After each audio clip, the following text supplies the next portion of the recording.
that, who is now a superior jungler or who is not. Coming to this game, Team Spectre, they're going to ban a Sevarog, which is not a orthodox ban by any means, but overall, taking that out of the equation, Sevarog brings a lot of control to the table.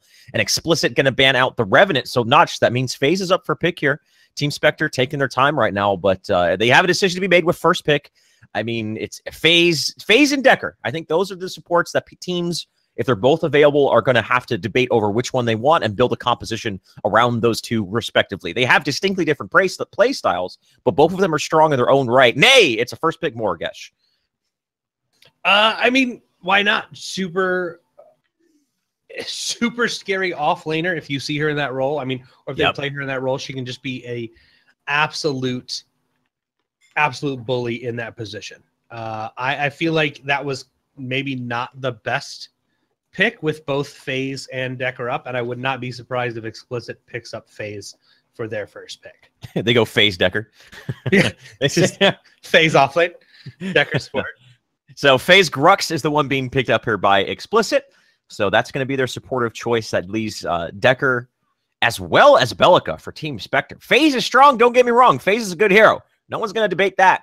But a composition from Team Spectre, their first three picks being Morgesh, Bellica, Decker, that's the team for success if I ever saw one. You can put Bellica mid, Morgesh in that off lane. There's the Decker pick. So there's your support right there. I think that's no surprise to anyone. But this third pick, I think, is going to be somewhat revealing for Team Spectre. I think it's going to be a carry.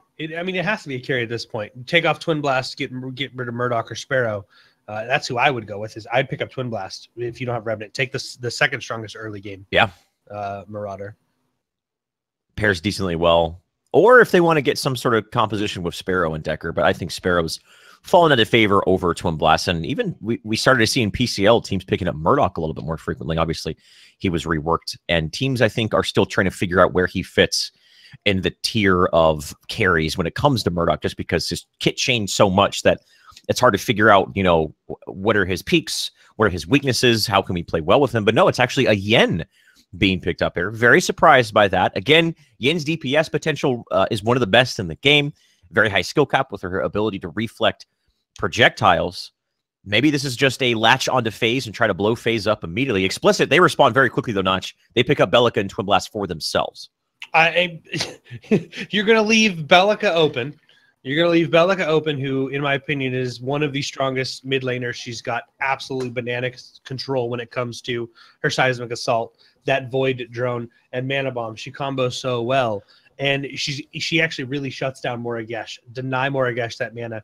The moment she gets low, you neural disrupt her and blow her up. And then Twin Blast again. Those grenades early are incredibly strong. They're deceptively strong. And yes, I think a lot of people don't put a lot of. They don't give Twin Blast a lot of credit when it comes to his early game, because his early game for me is one of the strongest when it comes to Marauders. Yes. The only one that has him beat right now is Revenant. And you have Twin Blast, who has just this really good swing as he progresses into the later game.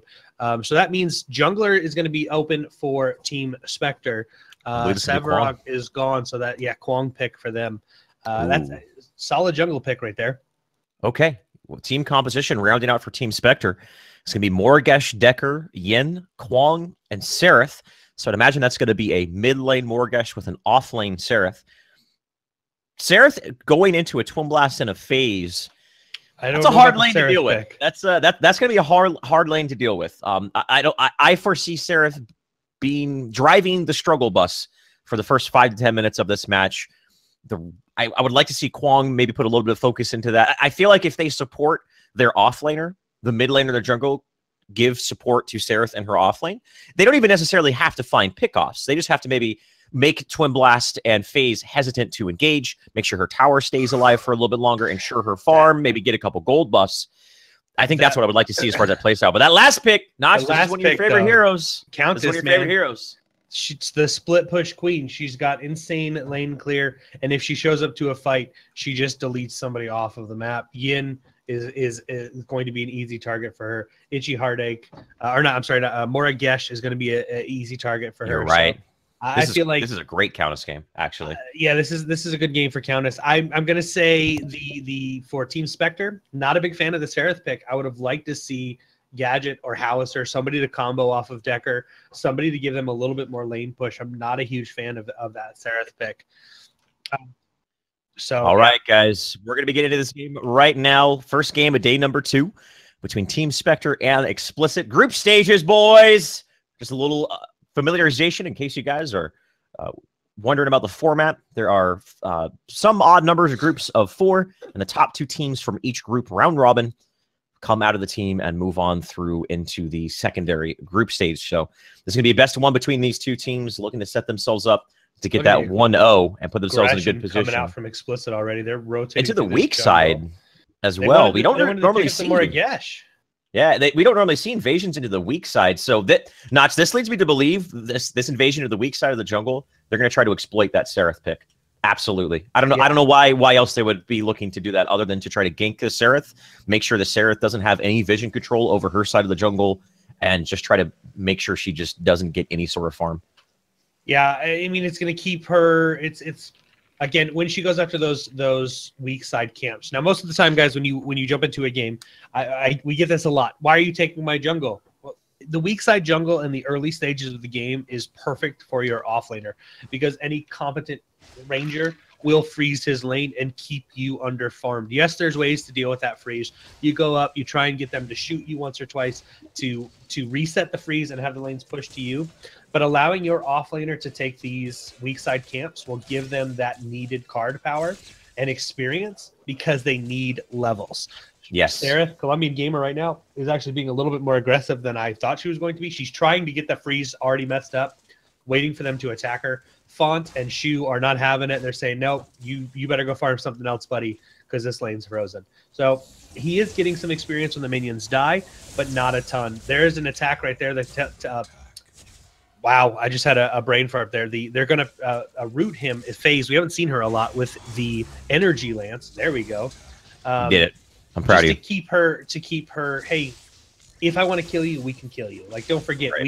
we can lock you in place. We can slow you. We can blind you. And Font's going to blow you up with those early game grenades. So I expect her to farm a little bit safely as we rotate into this game here.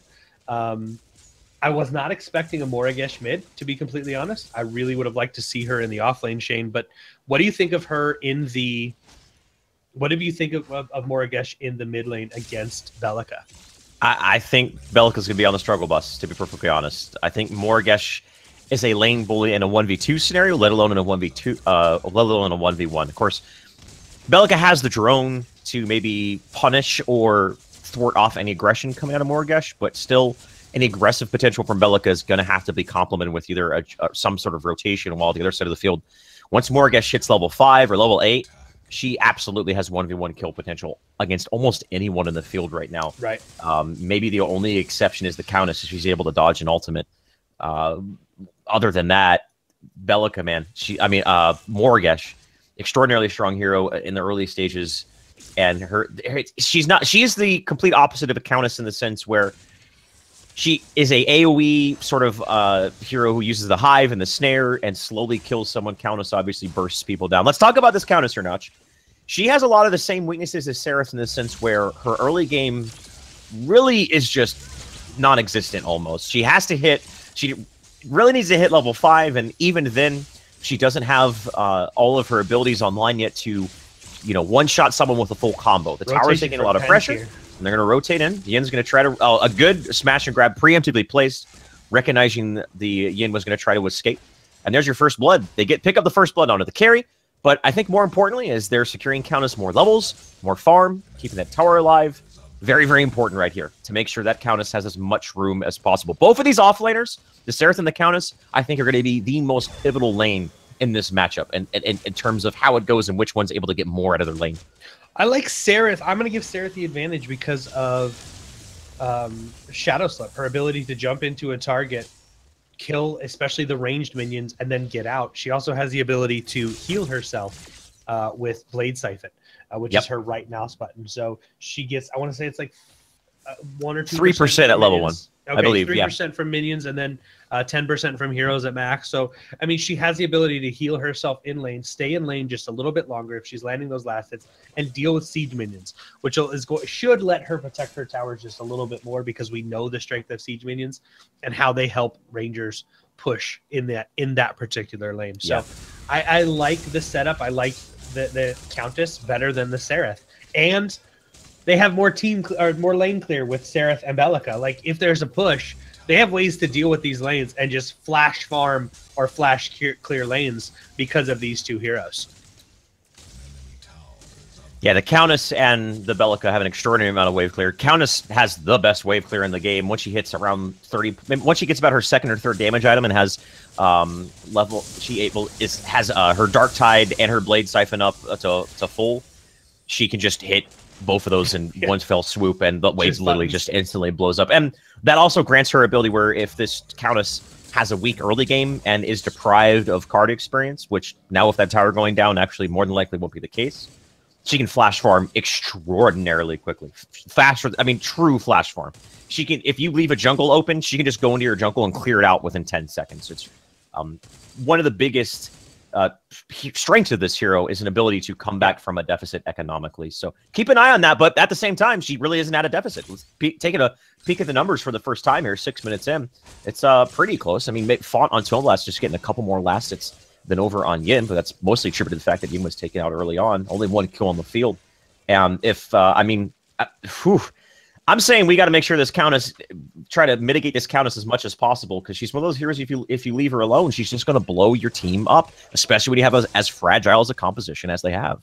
Well, Cha now has the ability to freeze this lane and just free farm for the next 4 to 7 minutes. The next, 4 hours. Yeah, that's exactly what he's doing. He's allowing the minions to push into him. He's just going to freeze this lane under his tier 2 tower, which is the big thing is it's going to give him free farm, but it's going to put Yin in a position, if she does not rotate, where she has to be aggressive. She has to be past the tier 1 tower and set her up for a potential gank, which we've seen actually James Penn a lot more than we've seen Faded Ren on Kwang. He's been more active on the map.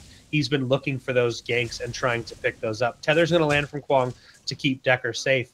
But that's really the first time I've seen the Kwang. He's just been farming, trying to get that level 5 and that card power so we can go in, land a Tether, ult, and try and lock down a target and blow them up, while James Penn has been rotating a little bit more. His presence has been shown in lanes, pushing people back. Seraph just doing what they can. What we used to see when these offlane towers fell is a very quick switch of the offlaner and this, the safe laner and their carry to the other side of the field. And I'm actually quite surprised that Font isn't doing that, because they want to be near those Raptors. Instead, they're sitting here, remaining in there, even though they're offlane. There's really no objective to be taken other than staying by their gold buff and making sure that they're continuing to mitigate Seraph as best as they can. While, as you mentioned, Countess is pretty much doing the complete opposite. Their team as a whole is on the complete opposite. If we take a look over their phase now in the mid lane, trying to defend, but Yin and Decker are here. Decker's not level 5, so there's no containment fence to be had. And that's the big metric you want to see for the early game. Can the supports hit level 5 prior to 10 minutes? If one support's able to hit their ultimate before the other when the Raptors first spawn, teams really like to try to exploit that fact by just either going for a big objective, whether it's a push, whether it's Raptor, something like that. Especially on it's much more important, I believe, for Decker to get her ultimate than FaZe. Decker's ultimate is by far the strongest part of her kit, while FaZe, don't get me wrong, has an extraordinarily useful ultimate as well, can get a little bit more out of her base kit and isn't quite reliant on her ultimate. Those single target heals, the blind, as well as just the overall damage output. I think FaZe, out of all the supports, does more damage than any other support in the game currently. What? So we're looking at the 5 minute mark or 10-minute mark when the Raptors spawn for our supports to be level 5. That is that big number there. Shane, looking between these two, FaZe is only level 3 right now. Raptors are up in a minute. Depending on how well this Decker farms, that's going to give them that advantage for Raptors. Do you expect the 10-minute Raptor, or there's been a lot of posturing mid lane. Do you think they're setting up for that, or are they looking for a pick and then Raptors? I think it's a pick into Raptors. I highly doubt we're going to see a team just try to haphazardly go into the Raptor camp. It's not an ideal situation for fighting. I think the really only possible way that any team will feel comfortable taking Raptors outside of having a power play through a pick is if their support has a significant level lead, which at this stage of the game, Decker has level 4 and is halfway through level 4. You take a look at FaZe, she's not even halfway through level 3. So yeah, I think that's something they absolutely can exploit. Maybe not necessarily a Raptor, but a tower push, a big team fight. Again, containment fence is why you pick Decker. Her kit, she's much more reliant on her ultimate, but also subsequently her ultimate is just one of the strongest ultimates in the game. a well-placed Decker ultimate can single-handedly win you a team fight, and a late-game situation can sometimes just win you the game. Mid lane tower is going to fall. The Amber is going to go to the Decker. She did secure that last hit there. She is, like you said, halfway to 5. I mean, I feel we're at this point, Shane, where we've seen a lot of posturing around the mid lane. People have been going to, they've postured around that one spot for the past few minutes. I apologize. They postured around that one spot for the past few minutes, but nothing's really happened. Tier 1 tower is going to fall. We have Countess, who's just been free farming. Cha has just been doing whatever over here in this lane, free farming. He needs to get that card power. He needs Shadow Scroll. I like Shadow Scrolls. I also like early Adamant Edges on that hero. Yeah, agreed. Are we going to see a Necroveil come out to where he goes in, blows up a target, goes invisible for a few minutes? Necroveil, baby. And then picks another target. It's going to be interesting to see how that plays out. James Penn is going to get hit with a stasis bomb. But I think, again, a lot of warding. Look at the Raptors. There's 1, 2, 3. Baby. I mean, there's like 6 wards around this. Like like 80 wards, man. I believe that's an 80 count right there. And they're going to be dewarded. That's only 1 ward. Grux is just hanging out in the area, trying to do what he can. James Penn, for those of you who know, is the brother of Sean Penn. Got a little heritage of fame inside of the community here. That's not true. Gonna see. They're going to go in, try to catch out Grux. Kind of trying to just bait him out. He really wants to clear out those wards, but he's got to be careful. He immediately runs away. And he's going to be okay. All the meanwhile, Font and FaZe on the other side of the field. If you see Twin Blast and FaZe on the other side of the field far away from the Raptors, then that team is not going to be committing to those Raptors anytime soon. Countess going in onto Decker, pops the ultimate immediately, challenge of the Warlord. Decker surviving through this damage for much longer than he expected. But Bellica's going to get the kill through the Neural Disruptor and ends up picking up that. A lot of ultimates used, but Feast, Neuro Disruptor, Challenge of the Warlords, but they get that important pick on the Decker. They don't have to worry about a potential ultimate coming out and immediately transition over to the Raptors. That's how you do it. That's a clean cut. We get a pick, go to Raptors, and build off of that. That's how you do it right there, ladies and gentlemen. I mean, Team Spectre was the ones trying to bait. They baited themselves into losing their support. And all 3 Raptors are going to go over to Font there. He's going to pick those up. He's very happy about that. He's going to leave a much richer man, currently sitting at 19 card power, 3 card power above Yin now. So, I mean, really good rotation there. Decker thought, hey, watch this. I'm going to jump up here, and I'm going to show him. I'm going to give him a BDP. And she's like, oh, crap, we messed up. Nope. We messed up, boys. And they pick up those Raptors. So,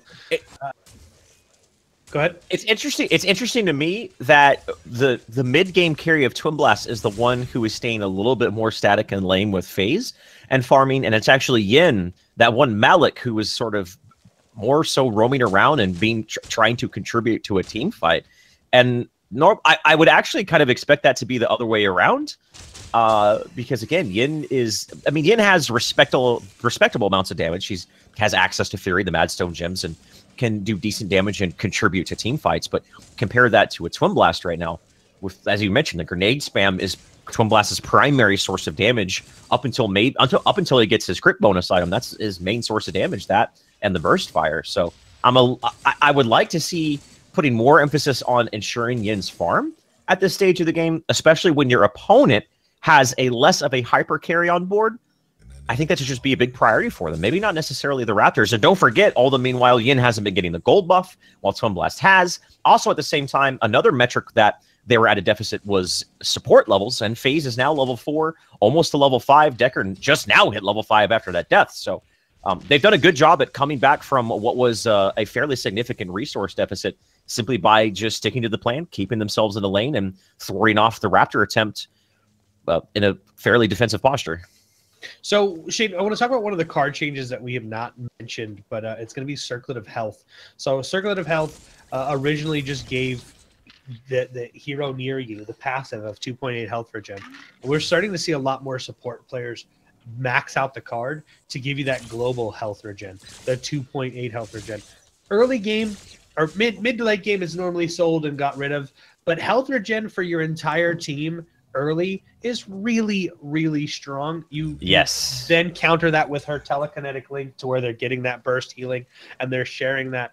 You just give your team, depending on who you're linked to, just all of that extra health regen early. Quenching Scales should be coming online here pretty soon for FaZe as well. So they're going to have a lot of healing in these engagements. I think when looking at Team Spectre, they really need to focus on finding a pick. They need to focus on finding Countess alone. Yeah. Or they need to focus on finding Belica alone and taking an engagement like that and not trying to engage this team head on, because a good FaZe player will be constantly switching that link, making sure she's keeping people healed and alive in these engagements.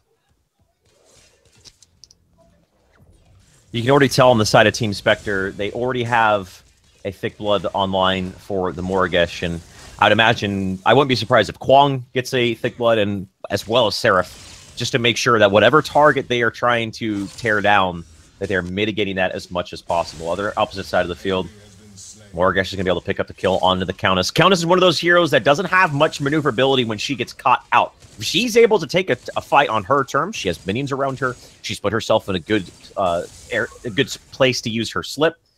She can get in and out of fights and actually do some pretty good I am myth jukes, if you will. Check out his stream, by the way.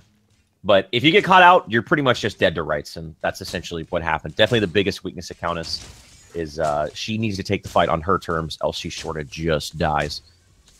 I think we're going to probably see a stab link come out on that hero to give her just a little bit an ability to escape. We are 16 minutes into the game. The second set of Raptors are going to be spawning here in about 45 seconds. Orb Prime is on the map. Yesterday we saw Orb Prime taken in 2 or 3 games around the 17-minute mark. I don't think we're going to see this game. This game is much closer than we saw the last game. They are posturing again around the mid lane here. I don't know if we're going to see a fight, but everybody's here. Oh, Blink Charm forward for Belica. Seismic Assault on the mark. Void Bomb's going to hit, but the follow-up isn't there, and you hear Morigesh, that scary sound of her boosting herself forward. They immediately retreat. There's potential. Decker essentially got caught out twice. She was able to boots up to the high ground down from the river. Belica was looking for a reinitiation, but the rest of her team, unfortunately, was down below her. And now they're trying to get themselves out. Oh, Containment Fence. Big swing and a miss right there. 2.5 minutes of no Containment Fence. Especially now, this is a big timing. The second Raptors just spawned. And this Decker with no ultimate, this is definitely an opportunity for Team Explicit to try to exploit that. We see James Pin is going to go in there. The root from the Energy Lance is going to connect. Smash and grab. Hits onto the Kwong, but was looking for the Morigesh. Countess flanks in from the fog wall and picks up the kill to go down immediately. Good positional awareness coming out from them right there. Especially Chaw on that Countess securing the kill on what appeared to be a Morigesh escaping. Now they continue to invade inside of the jungle. We hear the ultimate from Belica going down. Not quite enough damage.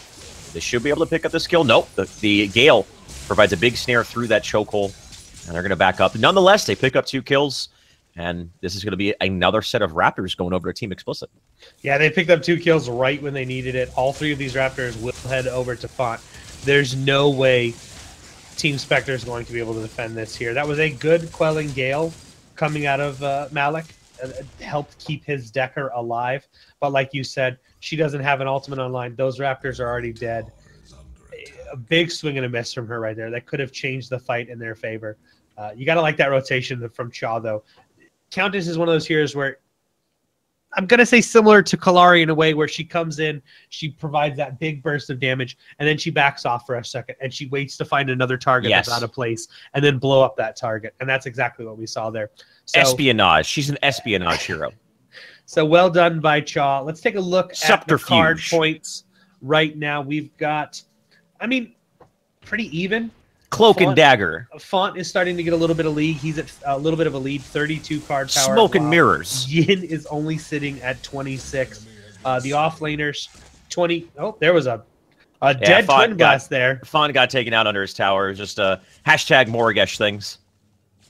Business as usual. Nothing to see here. Move on. Offlaners are pretty close. Chaw's at 23, while Colombian Gamer on at 23 as well. And both of your carries are around 18 and 20. We do have a Stasis Gem coming out from Decker. FaZe is in some trouble.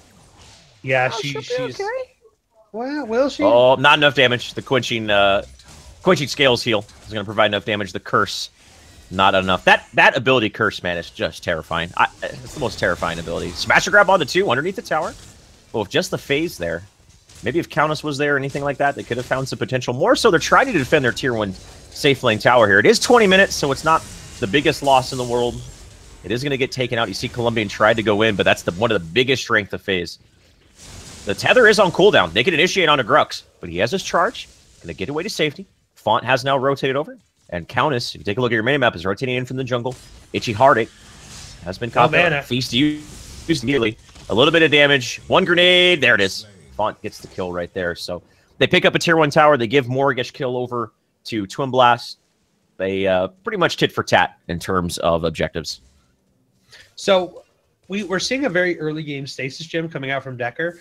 That is to deal with the power of Countess. Countess jumps onto the support, hits him with the Feast, Dark Tide, Blade Siphon, Dead Healer. That stasis gem is going to deny that and make sure that that support stays alive in any sort of in any engagement that takes place. I mean, good rotation out of Cha though. They are going to pick up Itchy Heartache, who had almost no mana. Font does get the kill, and that's exactly who you want to get kills right now, is your carry. Continue to feed him that card power. Continue to give him the lead. And there a 5 CXP lead right now. Raptors will be up again in a minute, 131 seconds here, 2 minutes here. We're going to have Raptors up. Just about 2 minutes we'll have Raptors up. And just continue to let him farm. Explicit doing a good job with these picks. Team Spectre staying a little bit too long, got a little bit too greedy trying to get that kill onto James Penn, and they got punished for it.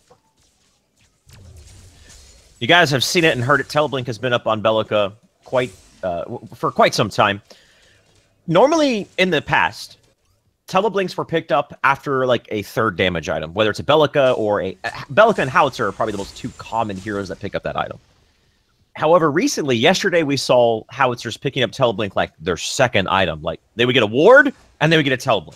And that seems to be the case here with Bellica, getting those Teleblinks much, much earlier. And I really like that, because the way that these casters scales, the moment they hit level 8, they actually still do a massive amount of relative damage, whether it's your Void Bomb or whether it's your R2000 rocket, without that much power built into themselves. So picking up that Teleblink, you still can get that. You can get that item that early, increase the utility of your kit overall, your maneuverability, your ability to initiate, secondarily initiate, counter initiate, and at the same time still dish out decent damage, and then from there build out power. So I'm really liking this trend that we've seen the past 2 days of casters getting their Teleblink much earlier than what we've seen historically.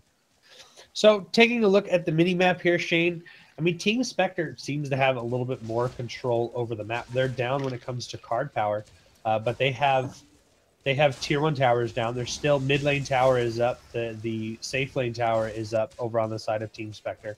Explicit really hasn't done much pushing. They've been looking for picks. They've been free farming. Are we going to expect? I mean, I think this is what we'll see. But do you expect them to look for that one engagement and then just hard push down the lane? I think so. Raptors, as you mentioned, were about to spawn. That's generally tends to be the most contentious area on the map. When it's just this 5v5 situation, they're just farming to their heart's content. It strictly comes down to who's going to be more efficient on the map, who's going to get more out of their jungle, and making sure you get in this situation, in these moments where teams are playing more passively in between major objectives. It's all, I mean, just like if you miss one last hit on every single wave for a period of 10 minutes, that can equate to almost a full level of card experience. So even just making sure it comes down to the details. It comes down to the smallest of plays that end up in these sort of moments. And these are the sort of plays you don't want to see. Decker gets caught out, uses the stasis gem, pretty much just delaying the inevitable at that time. And again, just like last time, Nudge, Decker gets caught out right as the Raptor spawn. She's going to be back in 30 seconds. She'll have her ultimate up this time. But by the time she gets back up, I highly doubt Explicit is going to allow this moment to pass without them getting this very important economical objective again. And right away, they hop onto it. You can see Team Spectre trying to posture around it, maybe trying to scare him, but I don't know if they have what... I don't know if they're going to go in as for a hard initiation. I think Kwang is going to be the one to keep an eye out if they want to make a hard initiation. They're not going to, though. You can tell they're starting to retreat a little bit, just sort of hanging out in this area. If I'm Explicit, I'm saying, you know what? Give that objective up, and let's go hard push a lane, set a wave. Let's get something else going on the map while we know their entire team is sitting around these Raptors.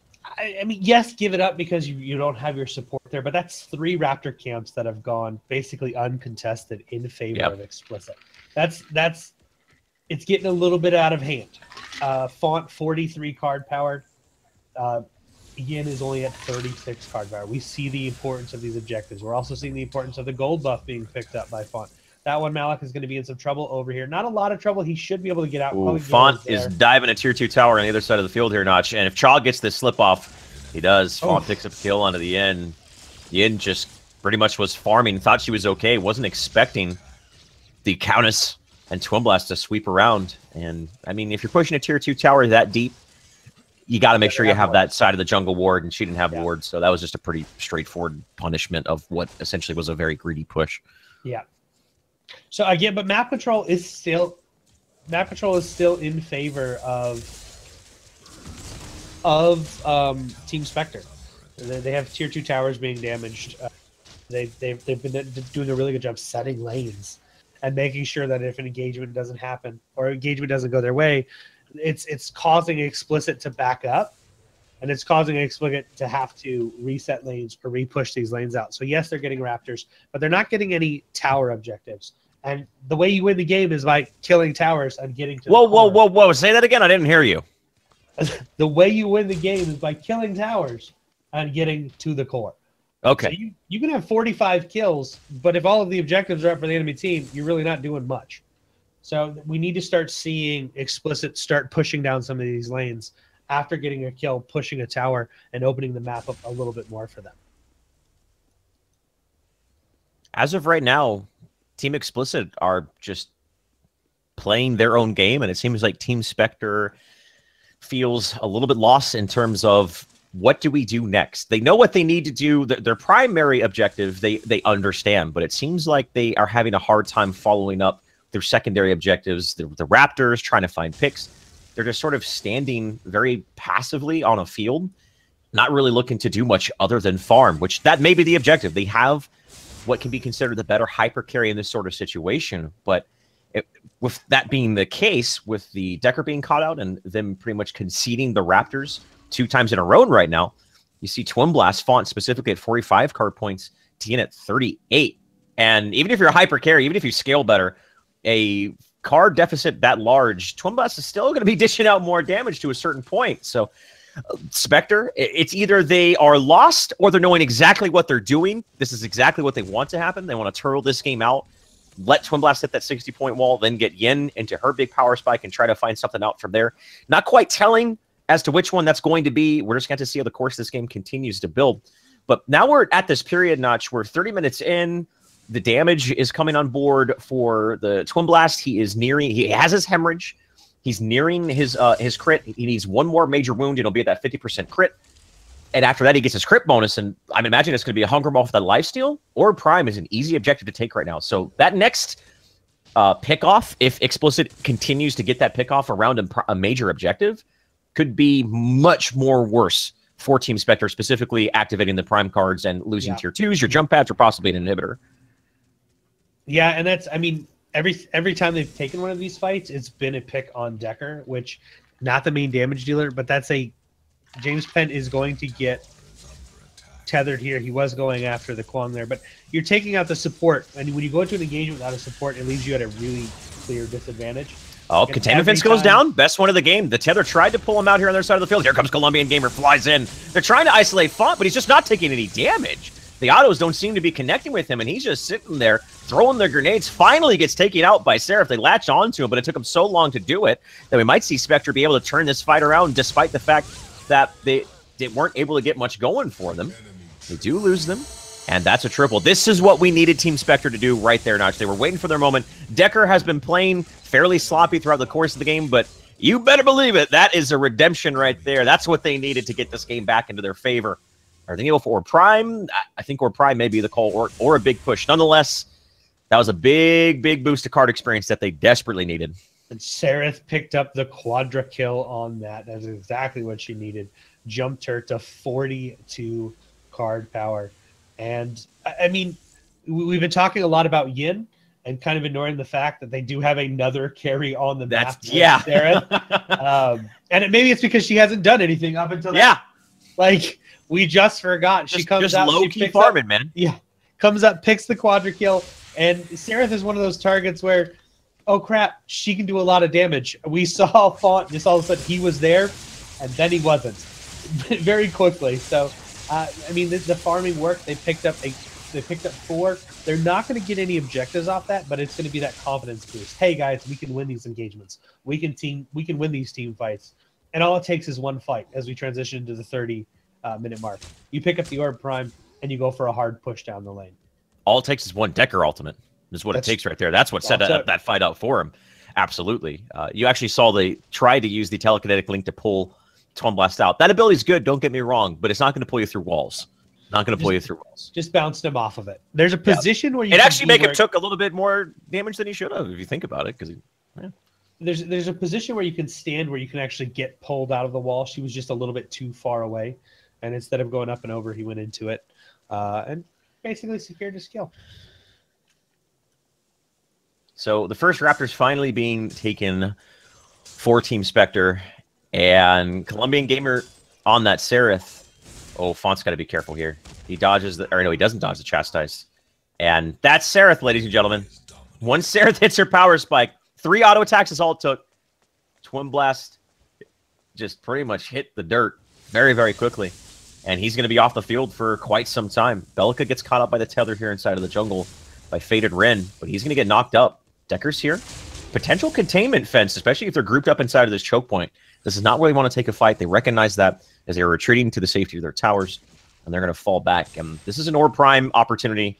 This is what they need to do, and this game has really turned itself over very, very quickly into the favor of Team Spectre. Yeah, I don't know if they're going to be able to get this. They are starting to back off. Oh, man. Bellica gets caught out, and again, Big Mace swinging. 2-3 auto attacks with that much crit, and they get tore up. Containment fence onto 2. Mostly used to keep them isolated for the rest of the team to show up and reinforce.